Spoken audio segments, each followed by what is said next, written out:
The maneuver has a name. The name was used inside the Rockefeller organization for 40 years, and it was rarely used in public.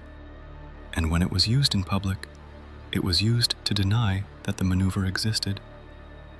The name is the rebate, or more precisely, the rebate and the drawback, taken together as a single integrated mechanism. The rebate by itself is unremarkable, a volume discount, a reward for loyal shipping. Many industries today contain comparable arrangements. The rebate is not the maneuver. The drawback is the maneuver. The drawback is the part that, when it was discovered in 1872, caused even hardened observers of the post-war American economy to stop and ask, in writing, whether such an arrangement could possibly be legal, and to conclude, in print, that whether or not it was legal, it was something the country had never seen before and would never see again in such pure form. What it was a system in which Rockefeller's railroad partners agreed not only to charge him less than they charged his competitors, but to take a portion of the money his competitors paid them and hand that money to Rockefeller as a kind of private tax collected by the railroads on his behalf from the men he was competing with. Today's video decomposes the mechanism in full. By the end, you will understand why, when a single refiner in Cleveland figured out what was happening to him in February of 1872, he wrote in his diary that he could not see how anyone in the city could refuse to sell, and why the 90% of American refining that Standard Oil controlled by 1880 was, in a real sense, the arithmetic outcome of one tactic applied repeatedly for 9 years. The rebate and drawback structure is the single most studied tactic in the history of American business. It is discussed in every standard history of Standard Oil: Tarbell's, Nevins's, Chernow's, Juergens. It is taught in business school courses on competition policy. It was named by the Supreme Court in its 1911 dissolution decision as one of the 4 practices that justified the breakup of the trust. And yet, despite a century and a half of analysis, the mechanism remains poorly understood by most viewers because the descriptions of it are usually too abstract or too compressed to convey what it actually did, day by day, to the men on either side of it. Today's video is an attempt to make the mechanism legible at the level of detail it deserves. We will look at the mechanic, the history, a reconstructed scene of how it was deployed, the surviving document that describes it, the counter-argument that has been made for it, and the modern legal version of the same structure that operates today. Begin with the mechanic itself in its cleanest form. A railroad carries oil. It charges a published rate per barrel for the service. Let us say, for the sake of arithmetic, that the published rate is $2 per barrel from Cleveland to New York. Every refiner who ships oil on the line pays $2 per barrel. The rate is the same for everyone. The rate is printed in tariff books that anyone can inspect. There is no discrimination on the published terms. Now layer 2 additional agreements on top of the published rate. These additional agreements are private. They are signed in offices on Pearl Street, in boardrooms at 26 Broadway, in railroad executive suites in Philadelphia. They are not published. They are filed in locked cabinets.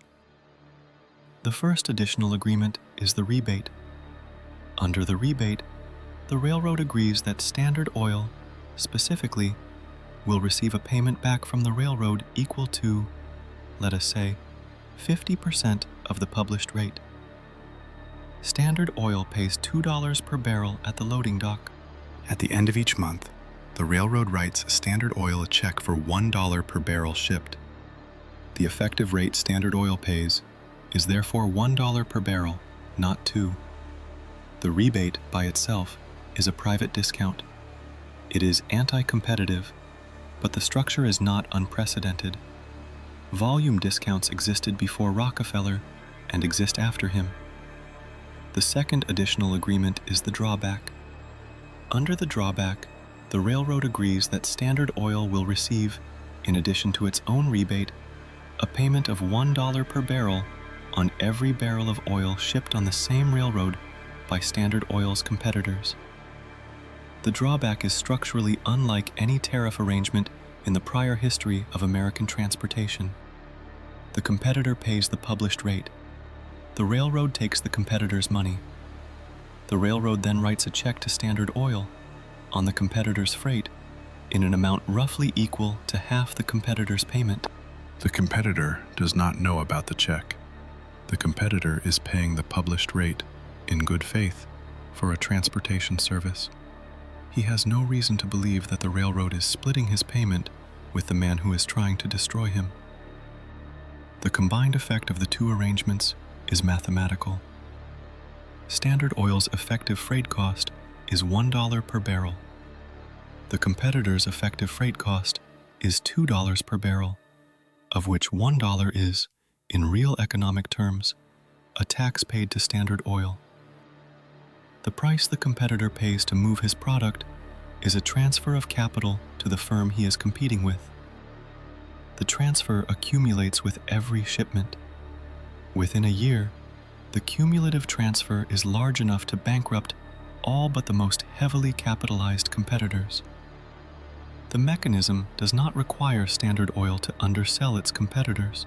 Even if Standard Oil prices its kerosene at exactly the same retail price, the structural cost difference of $1 per barrel of freight is enough, after a year, after 18 months, to erode the competitor's working capital past the point of recovery. The competitor folds, not because his product is worse, not because his pricing is wrong, but because every barrel he ships is a small, unwitting donation to the firm that will eventually buy his refinery at 30 cents on the dollar. The rebate and drawback structure did not appear all at once. It evolved across 9 years in stages, each stage more aggressive than the last. Stage 1, 1868 to 1870. Rockefeller and his partner Henry Flagler negotiate straightforward rebates from the Lakeshore Railroad, and later from the Atlantic and Great Western and the Pennsylvania Central. The published rate is 42 cents per barrel of crude from the Pennsylvania oil regions to Cleveland. The rebate brings their effective rate to 15 cents. The arrangement is justified by volume. Standard's refineries are shipping enough oil that the railroad's per-unit costs are genuinely lower.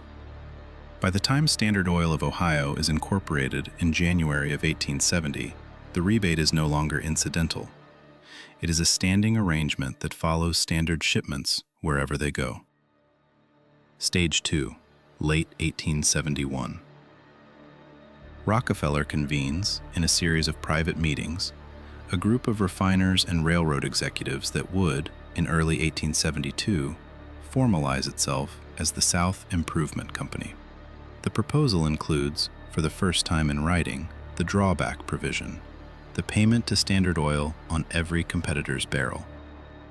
This is the moment the mechanic becomes complete. Stage 3, February of 1872. The South Improvement Company tariff goes into effect. Within 6 weeks, 22 of the 26 refineries in Cleveland have sold to Standard Oil. Stage 4, late February of 1872. The arrangement is leaked. The Pennsylvania legislature revokes the charter. The railroads, under public pressure, formally cancel the agreement. Newspapers across the country denounce it as conspiracy, fraud, and theft. And then, and this is the part that is rarely emphasized in popular histories, nothing actually changes. The formal South Improvement Company is dissolved. The rebate and drawback arrangements continue in modified form under different names and different documents for the next decade. By 1875, Standard Oil has private rate agreements with virtually every major rail trunk in the United States. By 1880, those agreements include drawback provisions functionally identical to the ones publicly denounced in 1872. The legal mechanism had been destroyed. The tactic had not. It had merely been moved off stage, where the public could not see it, and where it continued to do its work for as long as the railroads remained the only practical means of moving petroleum at scale. To see the tactic in operation at the human scale, picture a specific afternoon in October of 1875. The setting is the freight office of the Lakeshore and Michigan Southern Railway in a low brick building near the Cleveland lakefront. There are 4 clerks at 4 desks, each with a ledger open, working through the previous month's shipping manifests. The senior clerk, Charles Donnelly, oversees the work from a small desk at the back. The procedure is the same every month. The clerks tabulate the total barrels shipped by each customer. They calculate the freight charges at the published rate. They prepare invoices. The customers pay. The funds are deposited at the National Bank of Commerce. Then comes the second pass. Donnelly opens a separate ledger, kept in a locked cabinet, which is referred to inside the office as the special book. The special book contains the private rate agreements. For each customer who has a rebate arrangement, there are, in October of 1875, only 3: Standard Oil, the New York refiner Charles Pratt and Company, which is, although the public does not yet know it, a Standard Oil subsidiary, and 1 independent operator in Pittsburgh, who has somehow negotiated a personal arrangement with the railroad's president. Donnelly calculates the rebate due. He writes the figures on a separate sheet of paper. He prepares checks payable to those customers for the amounts due. The checks are mailed in plain envelopes without letterhead. So far, the operation is procedurally identical to a private volume discount program. It is the third pass that distinguishes the Standard Oil arrangement from any other. On the third pass, Donnelly returns to the original shipping manifests and calculates, for every customer other than the 3 with rebate arrangements, a separate figure, the drawback owed to Standard Oil on that customer's shipments. He aggregates these figures across all non-rebate customers. The total for October of 1875 comes to approximately $14,000. Donnelly prepares a single additional check payable to Standard Oil for $14,000. The check is mailed in the same plain envelope as the rebate checks. The competitors of Standard Oil in October of 1875 paid their freight invoices in good faith. They believed they were paying the published rate for transportation. They were, in fact, also paying, without their knowledge, approximately 28% of their freight cost into the bank account of the company that was, that same month, identifying their refineries for acquisition. Donnelly, the senior clerk, kept the special book under lock. He retired in 1889. He told the story, decades later, to a journalist working on a biography of Henry Flagler. He said only that he had done what he was paid to do, and that he had thought about it very little at the time, and that he thought about it more now than he liked to. One document survives that describes the drawback mechanism in the words of the men who signed it. The document was discovered in 1879 by the Hepburn Committee of the New York State Assembly, which had subpoenaed records from the New York Central. It is a contract dated September of 1874 between Standard Oil of Ohio and the general freight agent of the New York Central System. It runs to 3 pages of typed text. I will read the operative clauses.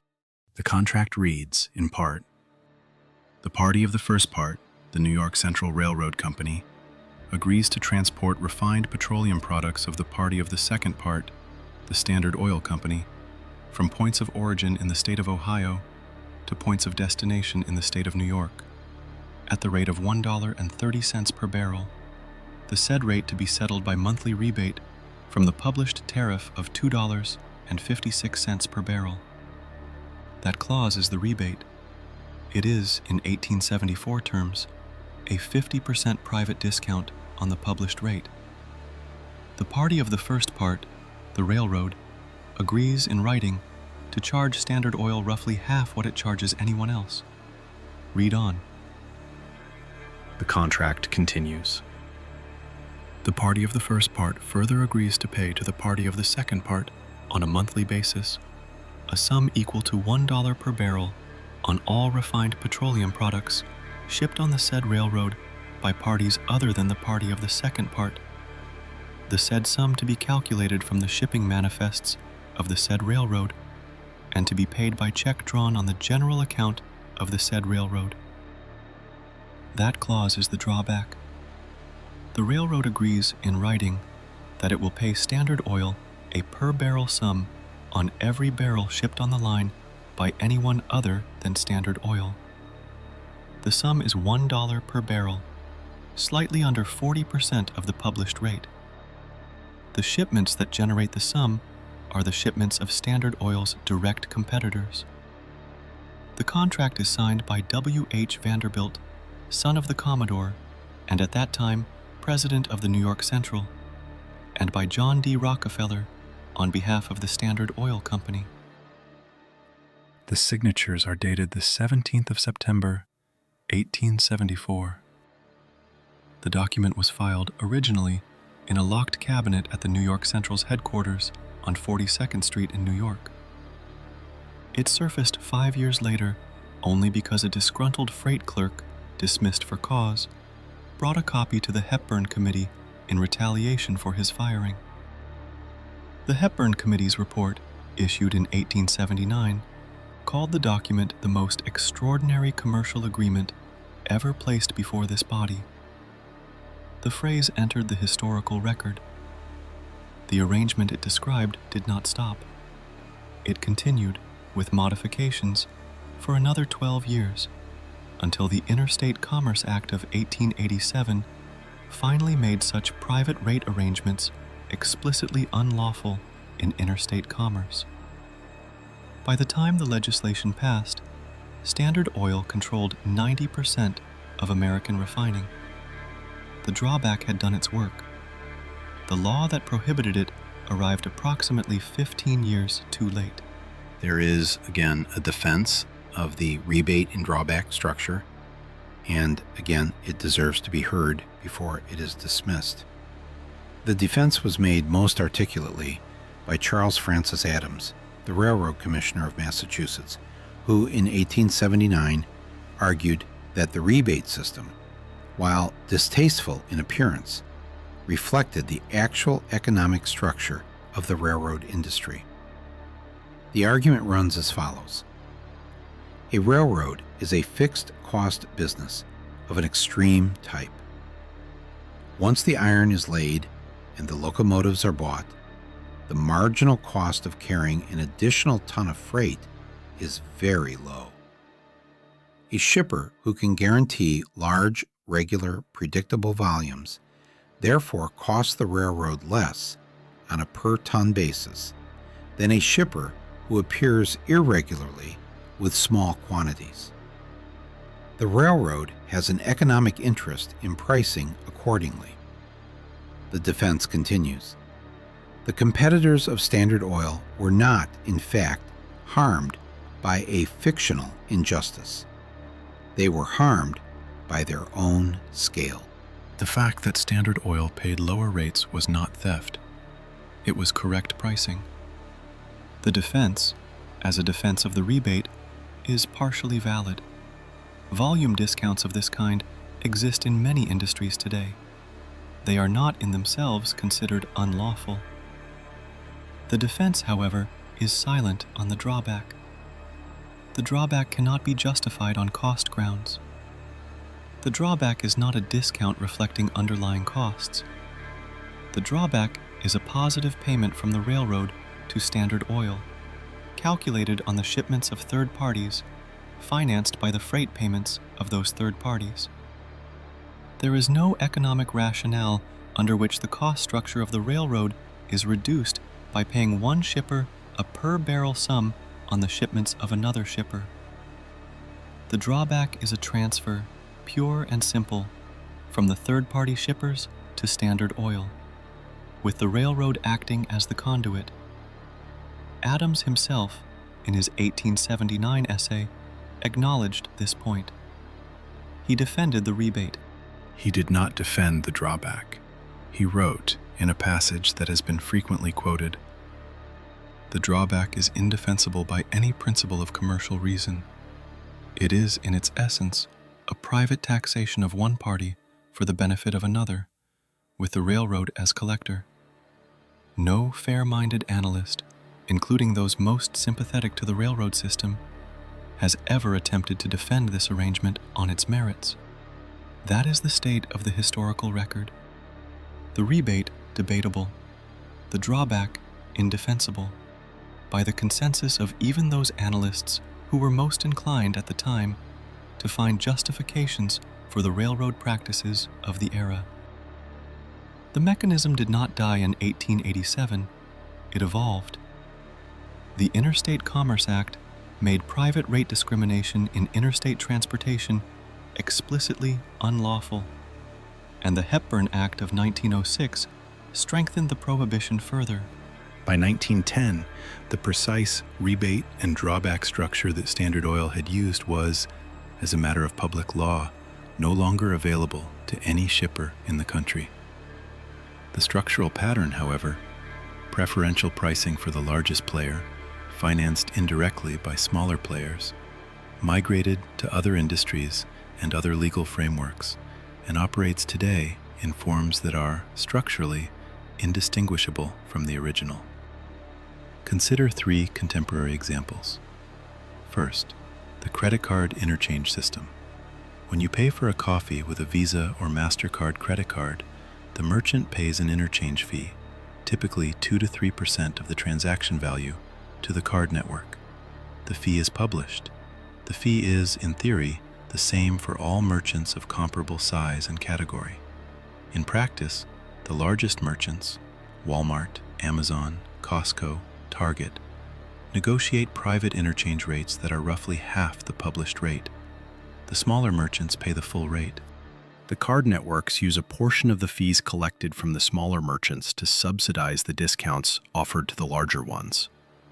The structure is a rebate and drawback arrangement, in which the merchants are the shippers and the card networks are the railroads. The drawback is not paid in cash to the large merchants. It is paid in the form of lower fees. Functionally, it is the same transfer. Second, the Amazon marketplace. Third-party sellers on Amazon pay a commission of roughly 15% on every sale. Amazon's own first-party listings do not pay this commission, although they compete for the same customers in the same categories. The commission collected from third-party sellers funds, in part, Amazon's operational costs across the entire platform, including the costs of running the competing first-party listings. The structure is, again, a drawback. The third-party seller is paying, in commission, a contribution to the operating costs of the firm that is selling against him. In each case, the maneuver has been adapted to the legal environment of the present century. The cash check from the railroad has become an algorithmic discount, a commission structure. The names have changed. The signatures are in PDF rather than ink. The clerks are in software rather than at desks. But the underlying geometry, visible pricing equal for all, invisible pricing favoring the largest, and a transfer financed by the smallest, is the same geometry that W.H. Vanderbilt and John D. Rockefeller signed in pen at the New York Central headquarters in September of 1874. The mechanism has outlived its inventors by a century and a half and shows no sign of dying. Let us close with the arithmetic of what the rebate and drawback mechanism actually delivered, in dollars, over the period of its primary operation. Between 1868 and 1880, the 12 years during which the structure was most aggressively deployed, Standard Oil shipped, on the various rail lines with which it had private agreements, approximately 190 million barrels of refined petroleum. The cumulative rebates paid by the railroads to Standard Oil on those shipments are estimated, by the most careful reconstruction available, at approximately $120,018,080. That figure, in present-day terms, is approximately $3.5 billion. Now consider the drawback. The drawback was paid on shipments by parties other than Standard Oil. Over the same 12-year period, the competitors of Standard Oil shipped approximately 70 million barrels on the same rail lines. The drawback paid to Standard Oil on those shipments is estimated at approximately $40,018,080. That figure, in present-day terms, is approximately $1.15 billion. The combined transfer to Standard Oil over 12 years, through the rebate and drawback mechanism alone, was therefore approximately $160,018,080, or roughly $4.5 billion present-day dollars. The figure does not include the indirect effects, the acquisitions enabled by the cash advantage, the working capital pressure imposed on competitors, the secondary purchases at distressed valuations. By any honest reconstruction, the mechanism was responsible for the majority of the wealth concentration that produced Standard Oil's 90% market share by 1880. It is the largest, longest-running, most concentrated private transfer of capital ever effected through a transportation pricing arrangement in any economy in any century. It was conducted between three men, Rockefeller, Flagler, and a small handful of railroad executives. It was recorded in clerks' ledgers in back offices in Cleveland, New York, Philadelphia, and Pittsburgh. It was lawful, then unlawful, then displaced. It changed the structure of American industry permanently. One tactic, applied for 12 years, $4.5 billion in today's money, moved from outsiders to insiders through a clause in a railroad contract. That is what the maneuver was.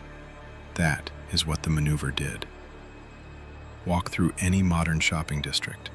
Look at the small storefronts. Look at the independent restaurants, the family-owned dry cleaners, the small hardware stores, the local bookshops.